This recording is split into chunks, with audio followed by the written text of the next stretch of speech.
Good morning 7th class. आज हम exercise 8.3 के 1 to 4 सम सॉल्व करेंगे। First sum is tell what is the profit और loss in the following transaction, also find profit percent और loss percent in each case. आपको पहले तो ये बताना है कि इन ट्रांजैक्शन में प्रॉफिट हुआ है लॉस, फिर प्रॉफिट परसेंट, अगर प्रॉफिट हुआ तो प्रॉफिट परसेंट, अगर लॉस हुआ तो लॉस परसेंट। देखो प्रॉफिट कब होता है, प्रॉफिट का मतलब होता है फ़ायदा होना, लाभ होना। जब आप एक चीज़ किसी पर्टिकुलर अमाउंट में ख़रीद के लाते हो और उसे उस पर्टिकुलर अमाउंट से ज़्यादा में बेच देते हो तो प्रॉफिट होता है। अगर आप उस पर्टिकुलर अमाउंट में लाई गई चीज़ से कम में बेचोगे तो आपको क्या हो जाएगा, लॉस हो जाएगा।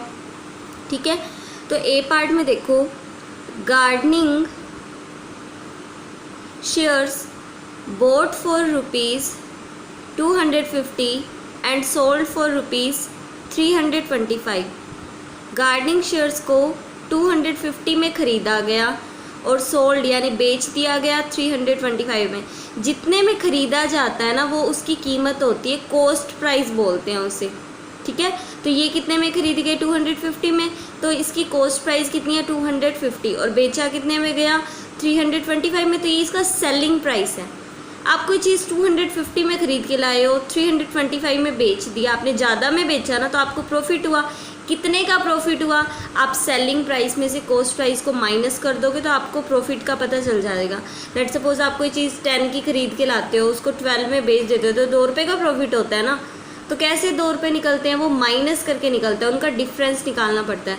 तो हम पहले इनको माइनस करके प्रॉफिट निकाल लेंगे, फिर प्रॉफिट परसेंट पता करेंगे। तो ए पार्ट में आप राइट करोगे, कॉस्ट प्राइस कितना है ₹250, सेलिंग प्राइस 325। प्रॉफिट कितना हुआ, सेलिंग प्राइस में से कॉस्ट प्राइस को माइनस कर दोगे, सेलिंग प्राइस 325 माइनस 250, कितना आंसर आएगा 75, यानी 75 का प्रॉफिट हो गया, हमें फ़ायदा हो गया। अब हमें प्रॉफिट परसेंट पता करना है। प्रॉफिट परसेंट का फॉर्मूला आप याद रखोगे, profit by cost price into 100। ठीक है, और लॉस परसेंट निकालना होता, लेट सपोज लॉस हो रहा होता फिर, तो यहाँ पर लॉस रख देते, बस प्रॉफिट की जगह लॉस बाय CP इंटू 100 हो जाता। देखो प्रॉफिट कितना है 75 का, तो 75 लिखोगे by 250 cost price multiply by 100। देखो 0 से 0 कैंसिल, 25 बन जा 25, 25 3 जा 75, तभी यहाँ 3 लिखा है। 3 की 10 के साथ मल्टीप्लाई, 30% का हमें प्रॉफिट हो चुका है। Now B part is a refrigerator bought for ₹12,000 and sold at ₹13,500। आपने कोई रेफ्रिजरेटर 12,000 का ख़रीदा और उसे 13,500 में बेच दिया। ठीक है, ये उसकी कॉस्ट प्राइस है और ये क्या है, सेलिंग प्राइस। सेलिंग प्राइस ज़्यादा है ना इस कॉस्ट प्राइस से, तो आपने प्रॉफिट अर्न किया है, फ़ायदा कमाया। तो कितने का फ़ायदा हुआ, इन दोनों को माइनस करके हम देख लेंगे कितने का फ़ायदा हुआ, फिर हम प्रॉफिट परसेंट पता करेंगे। तो आप राइट करोगे, cost price equals to 12,000, selling price equals to 13,500। कितने का प्रॉफिट हुआ, इस सेलिंग प्राइस में से कॉस्ट प्राइस को माइनस करेंगे तो हमें पता चला 1,500 का प्रॉफिट हुआ। तो प्रॉफिट परसेंट क्या हो जाएगा, देखो प्रॉफिट बाय CP यानी कॉस्ट प्राइस जो कि हमारी 12,000 है, मल्टीप्लाई बाय 100। प्रॉफिट कितने का हुआ 1,500, बाय कॉस्ट प्राइस कितनी है 12,000, मल्टीप्लाई बाय 100। देखो 2 0 से 2 0 कैंसिल, 1 0 से 1 0 कैंसिल, 150 को 12 से डिवाइड किया तो 12.5 आता है आंसर। तो 12.5% हमें प्रॉफिट हुआ है। Now C part is a cupboard bought for ₹2,500 and sold at ₹3,000। एक कबर्ड यानी अलमारी को आपने 2,500 में ख़रीदा और 3,000 में बेच दिया, ज़्यादा में बेचा ना, यानी प्रॉफिट हुआ। माइनस करेंगे इनको और हम प्रॉफिट पता कर लेंगे, फिर प्रॉफिट परसेंट पता करेंगे। तो आप राइट करोगे, कॉस्ट प्राइस कितनी है रेफ्रिजरेटर की, सॉरी रेफ्रिजरेटर नहीं, ये कॉस्ट प्राइस है कबर्ड की। कितनी कॉस्ट प्राइस है 2,500, सेलिंग प्राइस कितना है 3,000। अब देखो सेलिंग प्राइस ज़्यादा है ना, तब हमें पता चला कि प्रॉफिट हुआ है। ठीक है, अगर अदरवाइज़ आप कम में इसको बेच रहे होते कबर्ड को तो फिर लॉस हो जाता। तो प्रॉफिट कितने का हुआ सेलिंग प्राइस में से कॉस्ट प्राइस को माइनस करेंगे, 3000 में से 2500 माइनस होंगे, कितना बचेगा 500, यानी 500 का हमें प्रॉफिट हो गया। अब प्रॉफिट परसेंट फाइंड करेंगे। प्रॉफिट परसेंट का formula profit by cost price multiply by 100। Profit 500 का बाय 2500 कॉस्ट प्राइस है मल्टीप्लाई बाय 100, 2 0 से 2 0 कैंसिल, 25 1 ज़ा 25, 25 2 ज़ा 50 एंड 25 0 ज़ा 0, 20% का हमें प्रॉफिट हुआ। Now D part is a skirt boat for ₹250 and sold eight 150। एक स्कर्ट है जिसे 250 में ख़रीदा और 150 में बेच दिया, तो नुकसान हुआ ना, लॉस हुआ। कितने का लॉस हुआ? इस कॉस्ट प्राइस में से, क्योंकि ये ज़्यादा है तो कॉस्ट प्राइस में से सेलिंग प्राइस को माइनस करेंगे तो हमें पता चला कि 100 का हमें नुकसान हो गया। फिर लॉस परसेंट हम फाइंड करेंगे। लॉस परसेंट का फॉर्मूला क्या हो जाएगा? Loss by CP into 100। तो देखो पहले तो आप लिखोगे cost price equals to 250, selling price equals to 150। फिर कितने का लॉस हुआ वो फाइंड करोगे, सीपी में से सेलिंग प्राइस को माइनस कर दोगे, 250 में से 150 माइनस होंगे तो ₹100 का हमें लॉस हुआ। अब लॉस परसेंट कैसे फाइंड करेंगे? Loss by CP into 100। अगर प्रॉफिट परसेंट होता तो profit by CP into 100। Loss कितने का हुआ? 100 का, बाय कॉस्ट प्राइस 250 इंटू 100, 0 से 0 कैंसल, 25 1 ज़ा 25, 25 4 ज़ा 100, 4 की मल्टीप्लाई 10 के साथ 40% का लॉस हो गया। Now second sum is convert each part of ratio two percentage. Ratio के हर पार्ट को आपने परसेंटेज में कन्वर्ट करना है। ए पार्ट में आपको 3:1 गिवन है, तो इसके देखो पहले हम इसका वो बना लेते हैं फ्रैक्शन हर पार्ट की।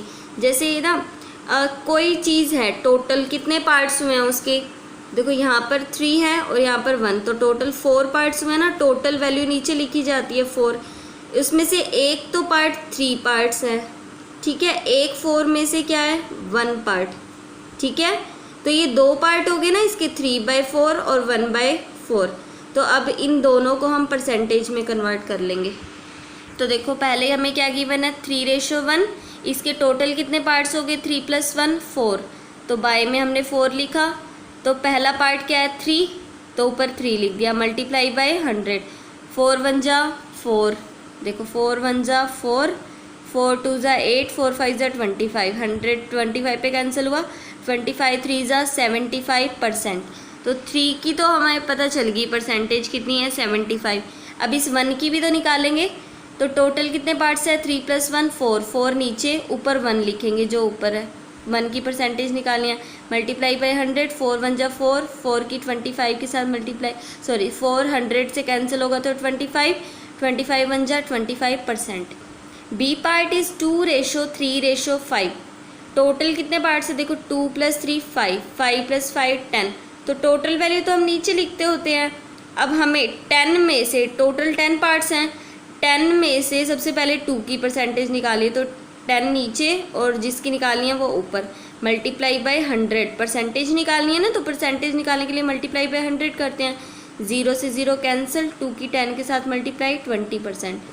अब हम 3 की निकालेंगे, तो टोटल कितने पार्ट्स है 2 + 3 5, 5 + 5 10, 10 नीचे, 3 की निकालनी है तो 3 ऊपर, मल्टीप्लाई बाय 100, 0 से 0 कैंसिल, 3 10 ज़ा 30%। अब 5 की निकालनी है तो टोटल पार्ट्स तो 10 ही है, ऊपर 5 रखेंगे, मल्टीप्लाई बाय 100, 0 से 0 कैंसिल, 5 10 ज़ा 50%।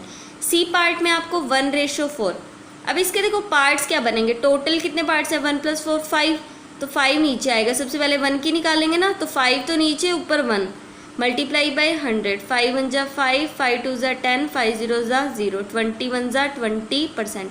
अब इस 4 की परसेंटेज निकालेंगे, तो टोटल पार्ट्स तो हमें पता है ना 5 है, 5 नीचे, 4 ऊपर, जिसकी परसेंटेज निकालनी है मल्टीप्लाई बाय 100, 5 1 ज़ा 5, 5 2 ज़ा 10, 5 0 ज़ा 0, 24 ज़ा 80%। D part is 1:2:5। टोटल कितने पार्ट्स हैं 1 + 2 3, 3 + 5 8, तो 8 तो नीचे लिखेंगे, फिर हम 1 की परसेंटेज निकालेंगे तो 1 ऊपर, मल्टीप्लाई बाय 100, तो 100 1 ज़ा 100 बाय 8, तो 100 को 8 से डिवाइड करेंगे तो 12.5% आ जाएगी इस 1 की परसेंटेज। अब देखो अब 2 की निकालेंगे, तो टोटल तो 8 ही पार्ट्स हैं, ऊपर 2 रखेंगे और नीचे total parts that is 8 multiply by 100 क्योंकि हमें परसेंटेज में कन्वर्ट करना है। तो 2 1 जा 2, 2 4 जा 8, 4 को 100 से कैंसिल करेंगे तो 4 2 जा 8, 4 5 जा 25, तो 25% 2 की परसेंटेज आ जाएगी। फिर 5 की निकालेंगे हम, टोटल तो 80 पार्ट्स है ना, तो 8 नीचे 5 ऊपर, तो देखो 100 मल्टीप्लाई करेंगे क्योंकि परसेंटेज में कन्वर्ट करना है।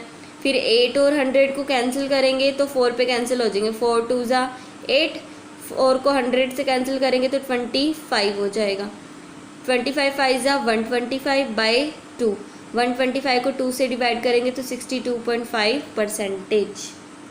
Now third sum is the population of a city decreased from 25,000 to 24,500। एक सिटी यानी शहर की पॉपुलेशन जनसंख्या, एक शहर की जनसंख्या डिक्रीज कम हो गई 25,000 से 24,500 कम हो गई। यानी ऐसे है कि पहले 25,000 थी पॉपुलेशन और अब कितनी हो चुकी है, 24,500 हो चुकी है पॉपुलेशन। तो डिक्रीज तो हुई है ना, कितनी डिक्रीज हुई है, 500 कम हो गई है। इनके बीच का डिफरेंस कितना है, 500, तो 500 अब कम हो चुकी है, डिक्रीज़ हो चुकी है। फाइंड द परसेंटेज डिक्रीज़, अब डिक्रीज़ की परसेंटेज बतानी है हमें। डिक्रीज़ तो पता चल रहा है कि 500 कम हो गई 25,000 में से, तो 24,500 अब है, तो उसके परसेंटेज डिक्रीज़ बताना है अब हमें। तो आप लिखोगे इनिशियल पॉपुलेशन, शुरुआती पॉपुलेशन जनसंख्या कितनी थी 25,000, फाइनल पॉपुलेशन जो अब है वो कितनी है 24,500। डिक्रीज इन पॉपुलेशन कितना डिक्रीज हुआ, इससे इसमें पहुंचने में कितना डिक्रीज हुआ है, 500 डिक्रीज हुआ है। तो परसेंटेज डिक्रीज कैसे निकालेंगे, तो देखो हमें क्या करना होता है, बाय में तो देखो नीचे है ना, वो हमेशा इनिशियल हमें वैल्यू रखनी होती है। अब यहाँ इनिशियल पॉपुलेशन ना पहले वाली रखनी होती है क्योंकि हमेशा उसी से कंपैरिजन किया जाता है, बेस वैल्यू वही रहती है पहले वाली। तो 25,000 नीचे रखेंगे, डिक्रीज़ कितना हुआ 25,000 से, 500 डिक्रीज़ हुआ ना, तो 500 ऊपर मल्टीप्लाई बाई 100, 2 0 से 2 0 कैंसिल, 1 0 से 1 0 कैंसिल, 25 1 जा 25, 25 2 जा 52% डिक्रीज़ हो चुकी है सिटी की population. Now fourth some is Arun bought a car, Arun ने कार खरीदी फॉर रुपीज़ 3,50,000, 3,50,000 की उसने एक कार खरीदी। The next year the price went up to 3,70,000, अगले साल कार का प्राइस 3,70,000 हो गया। उसने 3,50,000 की खरीदी, अगले साल इतना हो गया 3,70,000। What was the percentage of price increase, जो प्राइस में इंक्रीज हुआ उसकी परसेंटेज बतानी है। कितना इंक्रीज हुआ है, 20,000 इंक्रीज हो गया ना, ये तो फाइनल वैल्यू है। अगर कोई चीज़ 10 से 12 हो जाती है तो आप कहते हो ना 2 इंक्रीज हो गई वो, तो इसी तरह से इससे इस तक पहुंचने में कितना इंक्रीज हुआ है, 20,000 इंक्रीज हुआ है ना प्राइस, तो उसी की हमने परसेंटेज बतानी है। तो आप लिखोगे initial price of car, initial price कितना है, शुरुआती प्राइस कार का 3,50,000 और price of car next year, अगले साल कितना कार का प्राइस हो चुका है 3,70,000। इंक्रीज इन प्राइस कितना इंक्रीज हुआ, 20,000 का इंक्रीज हुआ है। परसेंटेज इंक्रीज निकालेंगे, ठीक है। तो परसेंटेज इंक्रीज कैसे निकालेंगे, देखो बाय में आपको पहले बोला था इनिशियल वैल्यू ही रखनी है आपने। इनिशियल मतलब 3,50,000 से इंक्रीज हुआ ना, तो ये नीचे रखेंगे। जितना इंक्रीज या डिक्रीज होता है वो ऊपर, पहले डिक्रीज हो रहा था तो कितना डिक्रीज हुआ वो ऊपर, अब कितना इंक्रीज हो रहा है वो ऊपर।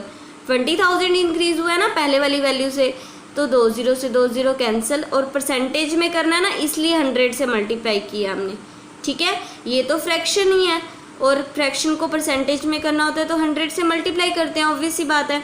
देखो 2 0 से 2 0 कैंसिल, इन 2 0 से ये वाली 2 0 कैंसिल, 200/35, ये 5 पे कैंसिल हो रहे थे, 5 4 जा 20, 5 0 जा 0, 5 7 जा 35, 40 को 7 से मल्टीप्लाई करोगे तो 5.71% के अप्रोक्स आंसर आएगा।